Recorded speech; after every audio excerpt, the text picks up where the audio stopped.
Australians love the great outdoors, and if you're not a fan of high-riding SUVs or dual-cab utes, there are other ways to explore our gorgeous landscape. Take the all-new Subaru Outback for example. For 2021, the Japanese crossover wagon is more refined, filled with tech and safer than ever.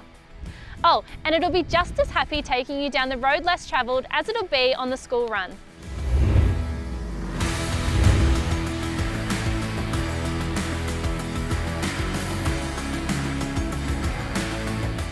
That's because the 6th generation Outback is smarter than ever and rides on an all-new platform, even if it lands in Australia with a higher starting price and only one petrol boxer engine option. That's right, the previous turbo diesel and America's more powerful 2.4 litre turbo petrol flat 4 won't be offered down under.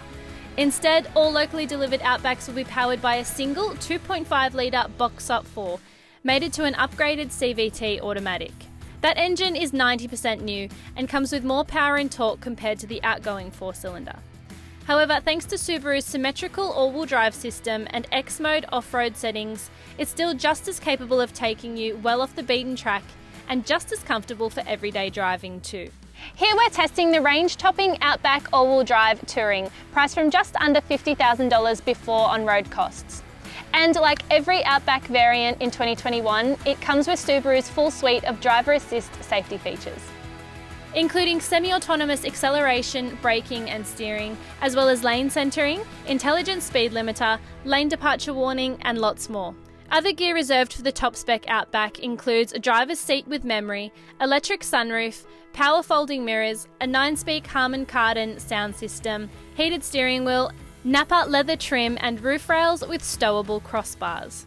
From behind the wheel, the new generation Outback looks vastly more upmarket, with a huge 11.6-inch vertically oriented infotainment touchscreen.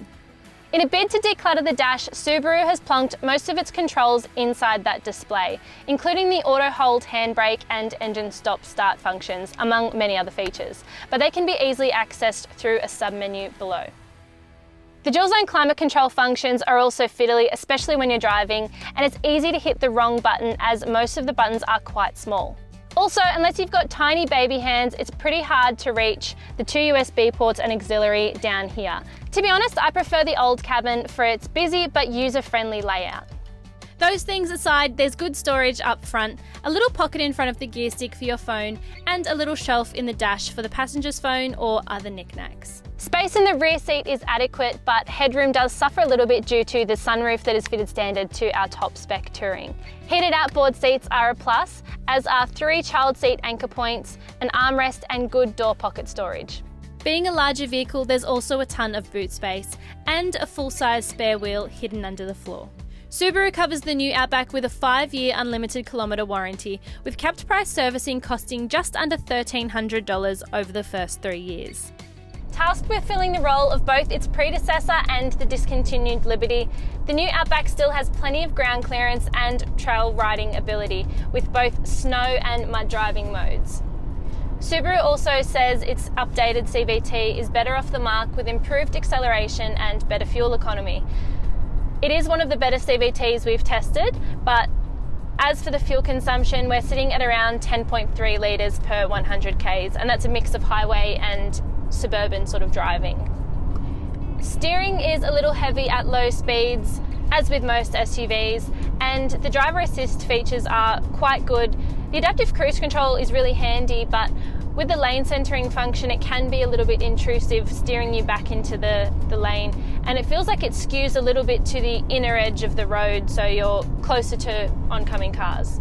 That single boxer engine option is slow off the mark thanks to the weight of the Outback, and it is quite noisy at high revs, but that's a typical boxer engine trait.